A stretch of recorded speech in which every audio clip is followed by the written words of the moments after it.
What? There was 2 people in this vehicle. The John Doe number 2, and there was a $2 million price put on his head, and now they're saying there's no John Doe number 2. And our witnesses picked out of photo lineups. The news channel shared the information and surveillance tapes of this man with the FBI. They've had some of that material long before our reports went on the air. In the building, and I looked out the window, and I seen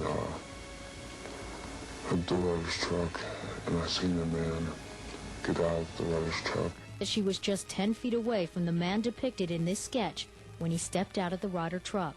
He was olive complexion, and he had black curly hair. He was wearing the baseball cap, but his curls were sticking out of his head. It was short in the back, but you could still see the curls in his hair. He was not American. He was foreign.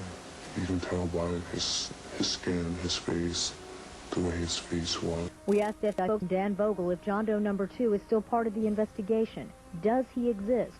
The answer, yes. The FBI is still trying to locate and identify John Doe number 2. The man in our reports is Iraqi. Today, the FBI says they are not pursuing a Middle Eastern connection.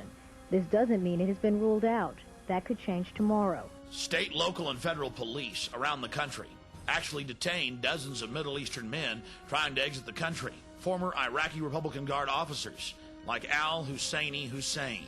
Despite all this evidence, the Clinton Justice Department said, release them. We don't want to talk to them. There is no Middle Eastern connection. In the making of this documentary film, our team has interviewed scores of former FBI agents, current FBI agents, police officers, detectives who were on the scene and who worked the case. They arrested members of the Iraqi Republican Guard while trying to flee the United States. They would open up their bags and find blue jogging suits, bomb-making materials. They would try to hold them, try to charge them. They could have convicted them in front of a jury, according to my sources. But Bill Clinton demanded their release. Later, I interviewed David Shippers, the man that impeached Bill Clinton, that brought down the mob in Chicago. And David Shippers stated that the Oklahoma City bombing team was the same people involved in the World Trade Center attack on September 11th. And guess what? Al Husseini Hussein was actually working in the Boston airport. It's amazing. Now we see the grand plan of the feds. These people are actually working for them. All the evidence shows. And the details are chilling.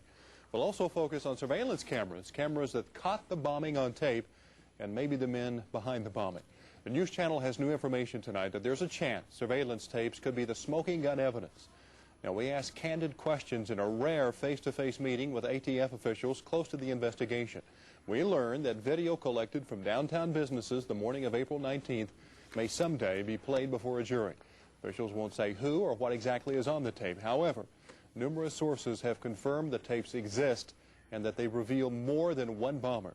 So what evidence are they asking for? They're asking for video taken from the Ryder truck from the Rigi Towers. Well, Kevin, it's a question we've all been asking. We've been asking that question since we first broke the story that surveillance cameras aimed at the federal building could have captured all those involved on tape. Now, sources have confirmed those tapes exist and that they show more than one bomber.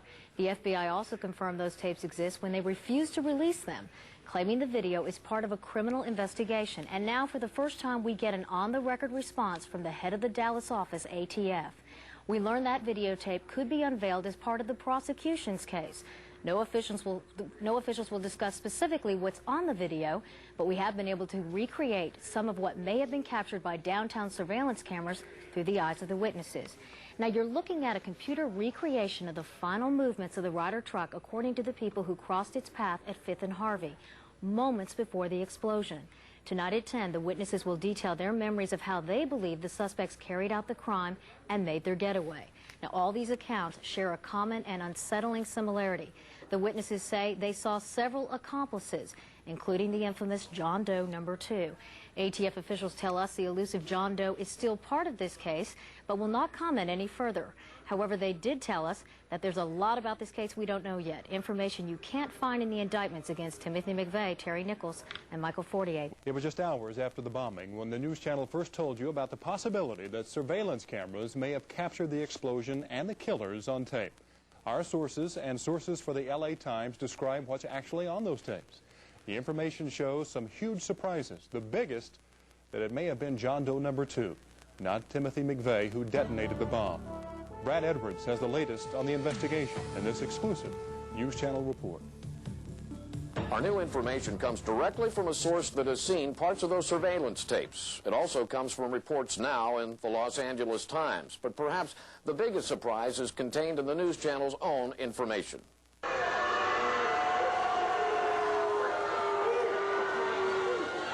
Timothy McVeigh was not the last person to leave the Ryder truck. In fact, another man sat inside the cab of the truck after McVeigh got out. We believe that man is John Doe number 2, a man who, for all we know, is still on the loose, leaving open a vital question. Was it John Doe number 2 who actually set off the bomb, not Timothy McVeigh, as we've all been led to believe? News Channel 4 has for weeks been demanding copies of the surveillance tapes from the FBI. The federal government so far is dragging its feet. But many people in the investigation have seen the tapes, and now so has a source willing to describe to the News Channel what the tapes show. The LA Times report shows there was a surveillance camera near the corner of 5th and Harvey and another near the corner of 5th and Robinson.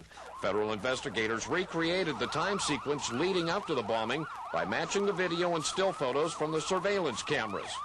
Since we can't show you the tape ourselves, we're reenacting what our source says he saw on those tapes. As witnesses told the News Channel before, the tapes show the Ryder truck parked in front of the Murrah building where we now know the blast went off. As witnesses also told us, the tape showed 2 men sitting inside the Ryder truck. A man strongly resembling Timothy McVeigh gets out of the driver's side, steps down. He then appears to have dropped something on the step up into the truck. He bends down and appears to pick something up off the step. Then he turns and walks directly across 5th Street toward the Journal Record building. All this time, John Doe number 2 is still inside the Ryder truck's cab, sitting on the passenger side. Time passes. The surveillance tape is time-lapse photography. Without knowing exactly the time interval between shots, our source can't be sure how long John Doe number 2 sat in that cab. What was he doing all that time? Then the tape shows John Doe number 2 getting out of the passenger side of the Ryder truck. Again, the tape shows that a bombing witness accurately described what happened next to News Channel 4. I was standing in the building, and I looked out the window, and I seen the Ryder's truck, and I seen the man get out of the Ryder's truck. The tape shows John Doe number 2 getting out, shutting the passenger side door. He steps toward the front of the truck and is momentarily out of the frame of the surveillance camera. But shortly, he appears back in frame, walking toward the rear of the truck, still on the sidewalk in front of the Murrah building. Again, he turns east toward the front of the truck, looking toward the street. John Doe number 2 then walks diagonally across 5th Street toward the east, as if heading toward the YMCA or the intersection of 5th and Robinson. He again leaves the frame of the camera. Another camera shooting from another angle clearly shows the actual explosion that destroyed the federal building and killed 169 people. So what does the mysterious John Doe number 2 look like in the tapes? The man who stayed inside the Ryder truck, possibly triggering the bomb? Well, his features are obscured by a baseball cap in the portion of tape seen by our source. The same kind of cap shown in the composite drawing first released of John Doe number 2. The cap was a sports cap, flame style.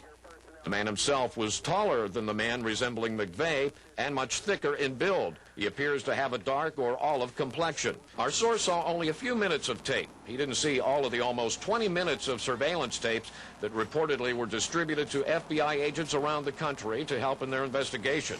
But they do show enough to raise some crucial questions. Who actually set off the bomb? What was John Doe number 2 doing in the cab of the truck after the McVeigh lookalike got out? And how did John Doe number 2 get away from the Murrah building?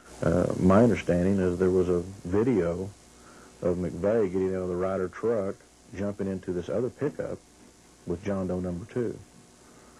Well, where's that video? Are we ever going to get to see it? Do you realize what you've just seen, America?